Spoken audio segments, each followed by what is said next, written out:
Draco Malfoy and the Mortifying Ordeal of Being in Love. Written by isthisselfcare. Narrated by S.E.P. A little narrator's note here. I very clearly butchered the title phrase in the last chapter for this. I do not speak French, as a reminder, so if it is more than a word or two, I am just going to let iTranslate say it for me. So, Chapter 15, Noli Me Tangere. Draco had experienced a great many strange and wonderful things in his life, but being chatted up by the skull of a long-dead saint certainly ranked amongst the most bizarre. "Give me one good reason why I shouldn't shriek to the good sisters about intruders," said the skull. "I shall blast you into bits if you try," said Draco. "Promises, promises," said the skull. "Please, are you the Magdalene?" asked Granger, her shock now making way for wide-eyed curiosity. "An echo of she who was once known by that name," said the skull. "A ghost? A spirit?" "There are many states of being." Draco elbowed Granger. "Not the time." "Right. Let's rather discuss what a pretty lad like you is doing in a place like this." "I'm up to no good," said Draco, obviously. "Ooh la la, a bad boy," said the skull. Granger was fixed in a state of utter entrancement at the skull. Draco elbowed her again. "Do what you came here to do. We need to leave."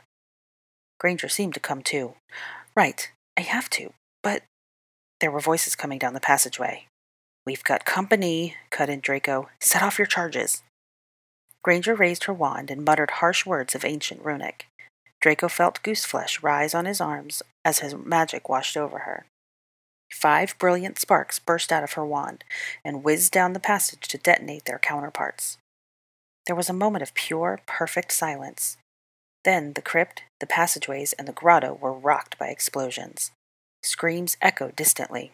A fine dusting of stone coated Draco, Granger, and the Magdalene's reliquary. From the passageway there came no further sounds. Granger had her hands on her knees, breathless from the magical exertion. "What have you done?" asked the skull. "Bought time," said Granger. "Do the thing," said Draco, standing guard at the passageway. "Quickly!" Granger was agitated. "But it's sentient. It wasn't meant to be sentient." "Sentient is a rather optimistic term," said the skull. "But you can perceive," said Granger. "I can't just... Just what, precisely?" "I need a little piece of you," said Granger. You and the rest of the world. Bits of me have been stolen over centuries and centuries, you know." "Get a bloody move on," said Draco. Granger slipped a rather wicked-looking osteotome out of her pocket. "Yes, my jaw lived in Rome for 700 years. We have only just been reunited." "Have you?" "In 1295, thanks to Pope Boniface VIII. Bless his pointy head." Granger was now edging towards the skull. I see that your occipital bone is cracked. Do you mind if I tidy it up a bit?" Draco rolled his eyes heavenward. Granger was trying to get consent from the bloody skull. "Noli Me Tangere," said the skull. Granger, the osteotome in one hand and her wand in the other, said, "I'm sorry about this." She vanished, the reliquary's glass away. "So sorry, but it's for a good cause, I promise." "Noli Me Tangere," repeated the skull as Granger's hand approached. "You will regret it." Something in the skull's tone made Draco turn. He reached out, grabbed Granger's arm, just in time to join her as the skull, a bloody fucking portkey, transported them out. They materialized in a dungeon, 10 meters above the floor, and began to plummet downwards. As though in slow motion, both of them swiveled to see a ruddy shimmer across the stone floor below. Spiritual sanctification. Their saving grace as they fell was that they both had their wands out. Granger flung a Wingardium Leviosa at Draco just as he cast the same at her. He then hovered, utterly at the mercy of the other's willpower, inches over the torment. Granger was doing a decent job at holding his great bloody body aloft, but there was something febrile in her magic. She wouldn't be able to hold him for long. Draco himself was beginning to feel lightheaded. The day's magical output was catching up to him, and even keeping Granger's little figure afloat was taxing. "Broom!" gasped Draco. Granger tossed the skull to Draco, who caught it like a bony kind of quaffle.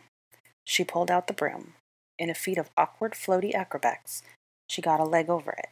Then, under her unpracticed hands, it moved towards Draco in a whippy, uncertain jerk. When Granger got close enough, he pulled the tail end to him and collapsed onto it behind her. "Fuck," puffed Granger, utterly winded. Draco was fuming. "These bloody goddamned nuns!" "Oh my," said the skull as he passed it back to Granger.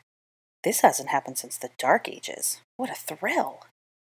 Draco floated the broom up and down the narrow dungeon, his wand aloft, looking for a way out. "This stone must be meters and meters thick," said Granger, casting bursts of transfiguration spells at the wall as Draco glided past them.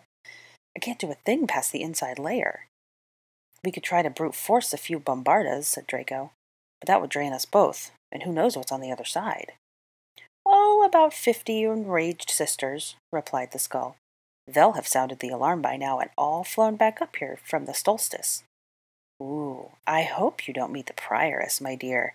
She would leave your pretty face quite unrecognizable." "There's got to be an entrance. How else do they fetch prisoners?" Draco redoubled his search. "We need to find it. That'll be the weak spot." "I wager there isn't one. They probably lift the anti-apparition ward and pop in to pick the tortured corpses off the Crucio carpet," mulled Granger darkly. "Clever thing," said the skull. "Quiet you. It's your fault we're here." "I tried to warn you," said the skull. "Don't you speak Latin?" Granger was now grasping at her person. "I have a million things in my pockets, but what do I do with them? Do we lay traps? Do we make it more explosives? They could let us rot in here for years before they come fetch us. I have enough food for, months? Maybe. How will we sleep over the torment? I could make us hammocks." In the course of her hand-wavy blathering, Granger inadvertently presented a solution. Draco seized her by the wrist. In their shared wand-light, her ring glimmered. Granger followed his line of sight. "But you said you didn't finish the portkey." "I didn't. So what are you thinking?" Draco wrapped his fingers against Granger's wrist. "I don't know. A possibility. I couldn't fix the final destination to a desired location. The arithmancy is all correct, but there's just a stupid hiccup in the tail end that I haven't worked out." Granger was now getting excited. She twisted towards him on the broom. "So you're saying it works, but we haven't any idea where we'll end up?" "Yes." Granger held out her hand to him. "Activate it." "No, you don't understand. I have no bloody clue where we'll end up," repeated Draco. "It might be the bowels of the earth. It might be the inside of a volcano, or the depths of Atlantis. We could die the moment we arrive, crushed or burned or asphyxiated." Granger searched his eyes, looking as flummoxed as he felt. 50 angry nuns descending upon us in holy wrath or asphyxiation? Draco ran a hand down his face. "Fuck me. How the fuck did we get here?" "Ooh, do the portkey, said the skull. "I want to see the world." "You choose," said Draco to Granger, ignoring the skull. Granger turned away from him on the broom and thought. "You're doing a SWOT analysis," said Draco, watching the twitch of her fingers. "Shh!" "What's a SWOT analysis?" asked the skull. "What she does best," said Draco. It was a good thing that Granger wasn't listening. Unasked-for fondness had slipped into the statement. Ugh. Granger came out of her process looking determined. She twisted back towards Draco on the broom. "Portkey. Wands out, ready to disapparate the moment we materialize in the other place. Even in the most hostile environment, whatever damage we sustain in that split second should be healable. Even lava? We're taking a big bloody risk. We have the skull, and I have lives to change for the better. Let's check the stupid thing for tracking spells. We don't need the Sisterhood following us to wherever we end up." The skull was subjected to diagnostic spells from both Granger and Draco. Neither of them was gentle about it, but the skull seemed to be having little feeling. "That tickles," said the skull as it was suspended between the two of them and sprayed with spells. "It's clean," said Draco at length. "Only echoes of the portus." Which was a brilliant idea. A single non-malicious spell at the very end. Right into a dungeon. Bloody nuns. "All right," said Draco. "Let's go. But first, I want to leave a few thank yous for the Benedictine sisters of the sacred bollocks." "Ooh, naughty," said the skull as Draco tucked a few maledictions, curses, and other devilry into the stonework. Beside his fatigue, he needed vengeance. "Ready?" asked Draco, his wand tip at Granger's ring, prepared to activate the portkey. Granger met his eyes and nodded. She was on edge, but she wasn't afraid. Brave fucking witch. Portis, said Draco. The portkey sucked them through the anti-apparition ward in a prolonged, sickening drag. Draco wasn't sure what he was gripping harder, his wand, Granger's waist, or the broom between his legs. They materialized about 60 meters above the ground, thank the gods for the broom, above a strange, surreal scene. They were flying above a cluster of boats, grouped about as though moored at a marina, but there was no water. As far as Draco's eye could see, dunes undulated, on and on into the horizon. Granger's head swiveled about too, observing the place, her curiosity overrunning her fear of flight. A wisp of smoke emanated from her ring, the last of the imperfect Portis fizzling out of existence. Hot wind blew grit into their eyes and chapped their lips. Of course we wouldn't end up in, say, Kent, said Draco. That would have been rather too convenient, said Granger, but I'll take this over the center of a volcano. And we didn't get splinched by poorly executed arithmancy. Well done. Draco flew lower, casting detection spells towards the graveyard of ships. There was no living thing within. I'm going to take us down. We need to rest. We're both bollocksed. Agreed. They landed amongst the rusting hulls and found a spot in the shade of a smaller ship. Granger tumbled off the broom in that ungainly way of hers, stayed on all fours on the ground for a long moment, and then regained her feet. She groped about her pockets until she found her muggle device, which she pulled out in triumph. However, the triumph was short-lived. Granger paced, held the mobile hop high, held it low, pressed a few buttons, but whatever it was meant to do, it wasn't doing. No service, sighed Granger. We're out of range of muggle telecommunications. I'd have liked to know where we are. Great bloody desert like this? Somewhere in Africa would be my guess. That was mine too, said Granger. There's a place called the Skeleton Coast in Namibia, famous for shipwrecks amongst the dunes, but that theory is buggered by the rather conspicuous absence of the sea. Perhaps the boats could give us a clue. She walked, speculative, towards the prow of the ship that they were sheltering under. Faded characters were scattered about that would have once spelled the vessel's name. Granger's hands found her hip. Cyrillic? Are you suggesting we're in Russia? I've no idea, said Granger, sounding for once in her life utterly bewildered. They set aside the mysteries of their present circumstances to replenish their strength. Draco was keen on a rest. He had a nagging worry that the nuns would somehow find them, and he was presently too magically fatigued to take on 50 of them in a firefight. Where's the skull? He asked all of a sudden, as the last 10 minutes had been free of a croaky remark. In my pocket, said Granger, with a muffliato around her temporal bones. I was tired of her running commentary. Good shout. Do you have anything to eat in that pocket? Obviously. Bits of rusted-out boat were minimally transfigured into a makeshift low table and stools. Draco noted that none of Granger's usual flourishes, or concern for accuracy, were on display. The stools peeled old marine paint upon their bottoms. The table threatened a side of tetanus with their dinner.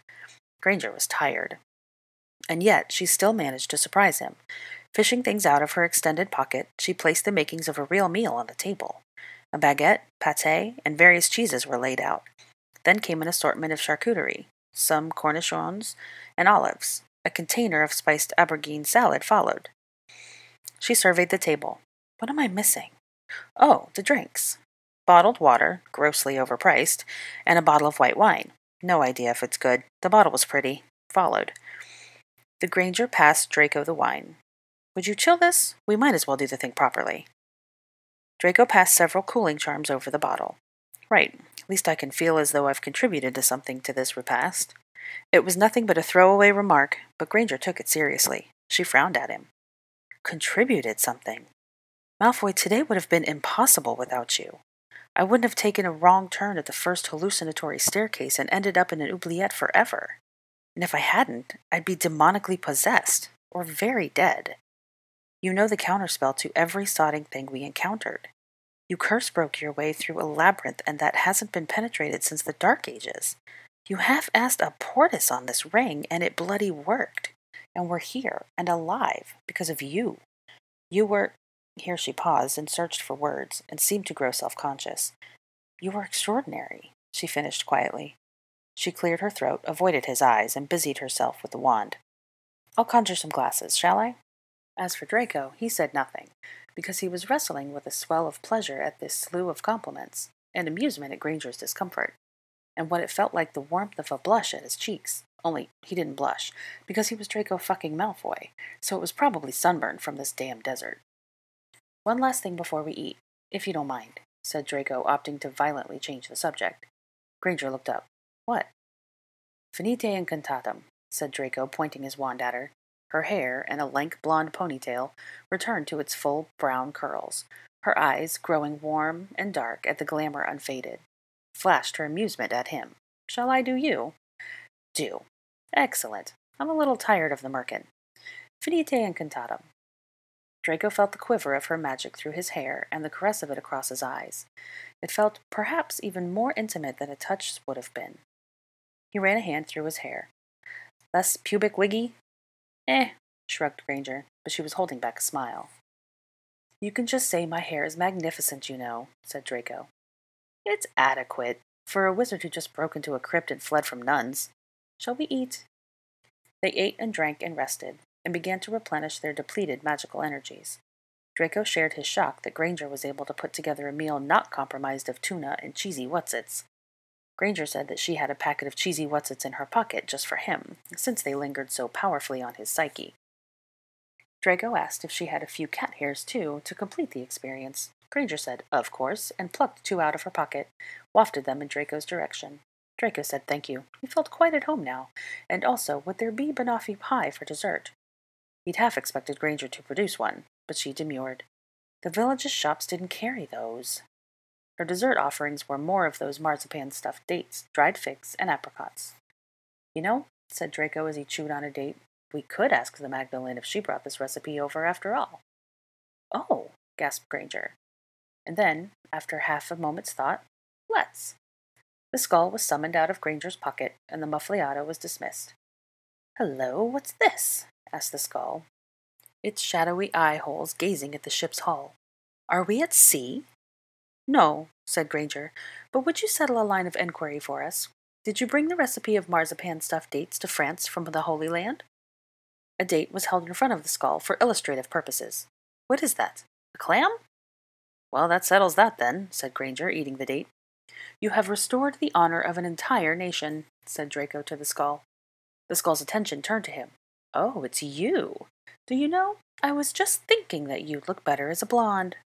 "Thank you," said Draco. He and Granger exchanged a look of realization. The skull had now seen them sans disguise. "Can skulls be obliviated?" said Draco. "They've got no brain." "We'll have to try, now that she's seen us," said Granger, looking serious. "She has a mind, anyway." The skull, who had been completing an assessment of Granger, said, "As for you, you're rather less corpsey than you were before." "Bit rich, coming from you." "I was a great beauty," said the skull. "You still have gorgeous cheekbones," said Draco. The skull giggled, a mildly disconcerting sound. Draco noted that Granger had pulled her osteotome back out. She was finally going to get that sample. She angled the skull towards Draco. He distracted it by flipping his hair and looking at it seductively. Granger pressed the beveled edge of her instrument along an already jagged part of the skull. There was a dullish snap, and as a piece fell off, which she transferred it to a test tube. "What was that?" asked the skull. "Did you hear something?" "No," said Draco. Granger produced a sack, which she threw over the skull so that it would no longer see them. Then she pointed her wand at the bump in the bag. "Obliviate." The skull's muffled and confused voice came through the sack. "Sister Sophia, is that you? Why is it so dark?" Granger cast Muffliato and Silencio upon the sack and stuffed it back into her back pocket. She looked regretful. Religious historians would give their eye teeth to have a chat with her. Can you imagine? "No," said Draco. I know," said Granger, through the pain of the missing knowledge, made her clutch at her breast. "I'll send her back to the monastery as soon as we reach civilization. Hopefully her safe return keeps the nuns off our backs. I rather fancied a duel with the prioress. She sounds like a fury." The meal being over, they crawled off the uncomfortable stools and stretched. Granger produced a large, puffy blanket, which she placed upon the sand. She lay down upon it, and Draco invited himself to lie down next to her. "She did sound like a fury," said Granger. "Sod oars and the order. We should have sent French nuns after Voldemort. Did you see that labyrinth? The good sisters would have overthrown him in 5 minutes. We'd be living in a new nunnish world order." "Everyone would wear habits," said Granger, a laugh in her voice. you'd have positively thrived. I merely expressed surprise at Muggle skin showing, said Draco huffily, not objections. Dismay, rather. Astonishment. It's a culture shock. Don't robes interfere with checking out of bums, said Granger. They are a blight on the entire sport. Then? I didn't really think about the alternatives until quite recently. You don't know what you don't know, nodded Granger sagely. Exactly. I'm developing a new esteem for Muggle fashions. They know how to do bums. Granger laughed. Draco raised his wand lazily and floated the wine bottle over to them. You know, the sun is setting here. Granger's voice was thoughtful. It was mid-morning at the monastery. That means we've jumped 8 or 10 time zones ahead, depending on our proximity to the equator. Where would that put us? Western China? Granger had turned onto her stomach and edged toward the side of the blanket. She was scribbling a map into the sand. Possibly. Any number of places, depending on how many zones we jumped. Iran, Oman, any of the stands. Draco floated over the dried figs and chewed on those while Granger made her speculations. Oh, said Granger. What? She passed him something for his inspection. A whitish, elongated seashell. This used to be the seabed, said Granger as she peered at the sand. How curious. Now she was passing her fingers through the sand, digging up more dissected bits of sea life. Her eyes were alight with inquisitiveness. All of the day's troubles, the curses, the near-death experiences, seemed to have faded away in the light of this fresh mystery. With her hair strewn with crypt dust, and a purplish line of mind flayer residue across her cheek, and her torn-up walking kit, she looked rather like a wide-eyed archaeologist, seeking answers amongst the endless sands. The effect was quite fetching. Had anyone told Draco, months ago, that he would have found a banged-up, dirt-smudged witch digging about in sand fetching, he would have scoffed, but there it was. That's a scaphopoda, said Granger in reference to the shell in Draco's hand, but I don't know what species, so that won't help us narrow down our location. Draco examined the shell, concluded that it was indeed a shell, and passed it back to her. Their fingers touched. Hers were warm, his were cool. Sea urchin, she said, holding up another whitish thing, but round. Fascinating. Granger returned to studying her erstwhile map, now scattered with bits of shell. I don't know enough about ancient seas to make any kind of intelligent supposition, based on these creatures. It'll be dangerous for us to apparate anywhere, given that we have no idea where we are on the planet. I think our next plan of action should be reconnaissance flight to see if we can find civilization. Hopefully an internationally connected flu. Draco popped himself onto his elbows. I'm sorry, did you just say flight? Yes. As in, use the broom? Yes. You, willingly, want to use a broom? Granger looked a combination of miffed and harassed. Yes, all right, it ended up being terribly useful. Don't be smug about it. Too late. I can see that. Draco smirked broadly. Oh, yes, he was smug. Granger, with her firmly established opinions on everything, had changed her mind about flying, of all things. He dearly wanted to rub it in, but self-control prevailed. The sun's setting. Let's wait until it's under the horizon, and then do a little recon from on high. If there are settlements about, they'll be lit up, and we'll be able to see them from miles away. Just as Granger was nodding her agreement, an odd sort of groan echoed across the dunes toward them. Did you just hear a cow? Asked Granger. A cow? That sounded like Weasel on the Loo. Ugh, don't be... Oh, look! A herd of something came into view over the dunes. They looked like gazelles who had been half transfigured into tapirs. Oh, I've read about those. They're saiga antelope, said Granger, leaping to her feet. The animals paused at the sudden movement. They eyed Granger as though she was a half-transfigured oddity, and not them. Then, with a strange loping gait, they carried on. Queer-looking things, said Draco. Magical? Mundane. Granger was on her tiptoes, watching the herd pass. Exceedingly rare, though. The lead animal groaned its peculiar moo, and the herd disappeared behind a dune. Granger returned to the blanket and kneeled at her sandy map. This'll help situate us. Those antelope have a narrow range. We're somewhere in Central Asia. Granger bit her lip. Population centers will be few and far between. We'll fly south or west then, said Draco. Definitely not north. Agreed. Nothing but Russia steeps that way. I'd give it another hour, said Draco, eyeing the sun as it sank behind the dunes. Then we can fly. Granger stretched out on her back next to him and tucked her hands behind her head. There was a smile in her voice when she next spoke. I can't believe I saw a Saiga antelope. I can't believe we had a chinwag with Mary Magdalene's skull. And we were almost outwitted by nuns. Those nuns were savage old birds. My next warding will be inspired. Shall I cast Beelzebub's barrier at your lab? Could do.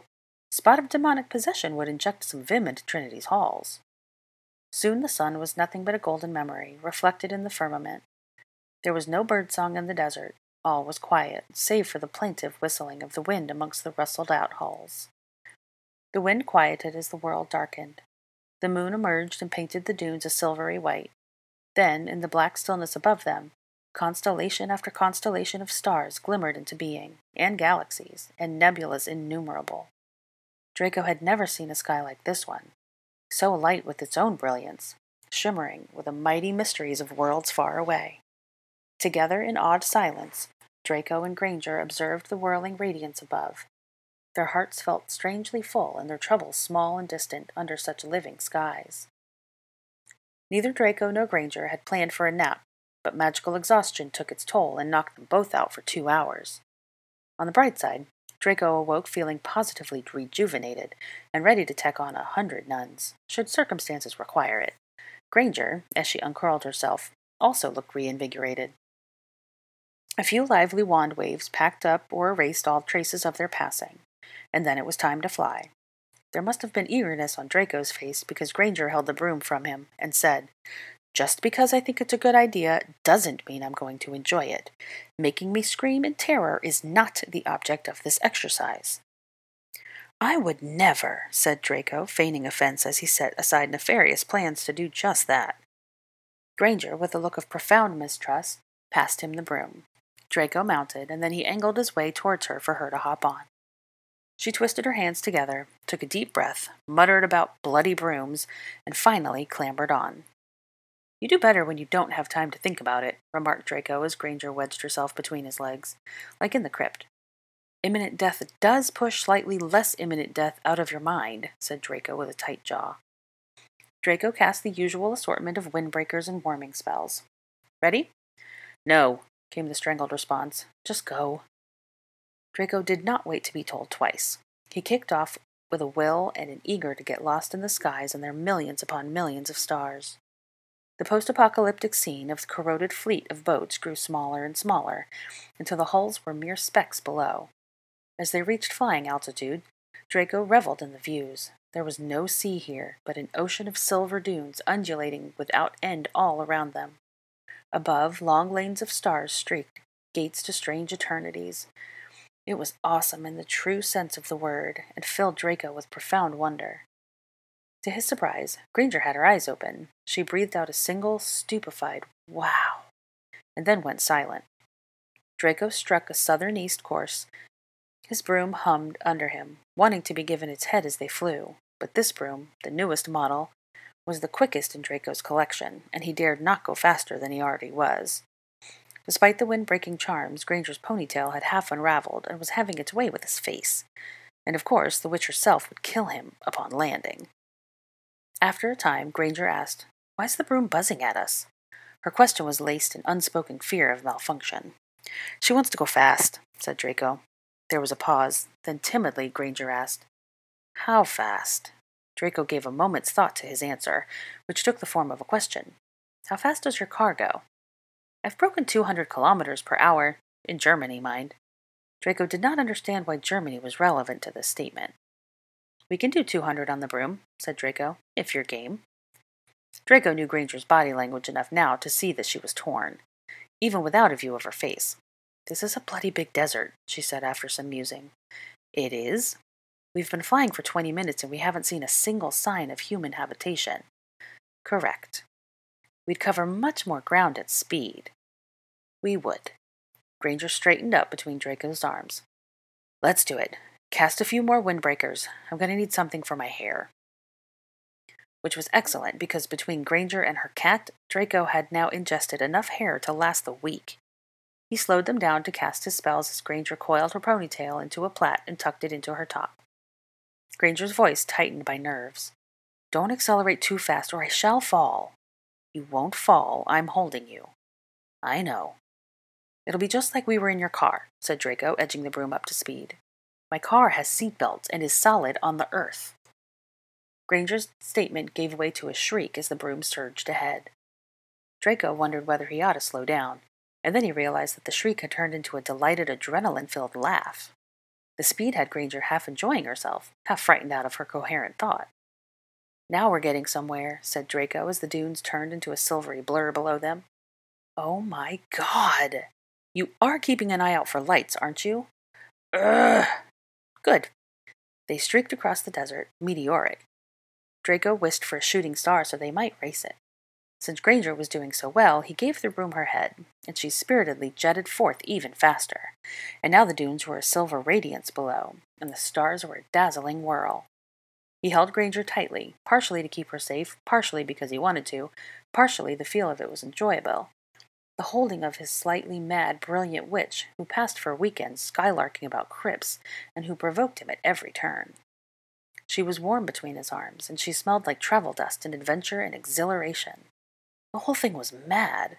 The holding of Granger as though he wanted to, the flying over these unsettled wilds, and having no actual clue where on earth they were. The illegal and unfinished portus, the talking skull, the whole of it. Absolutely mental. And he loved every minute. There, said Granger suddenly. She made the mistake of holding out her arm to point. At this speed, it was whipped backwards and smacked Draco in the temple. Sorry, blurted Granger, but look! To the south of them glowed the yellow glow of Muggle lights.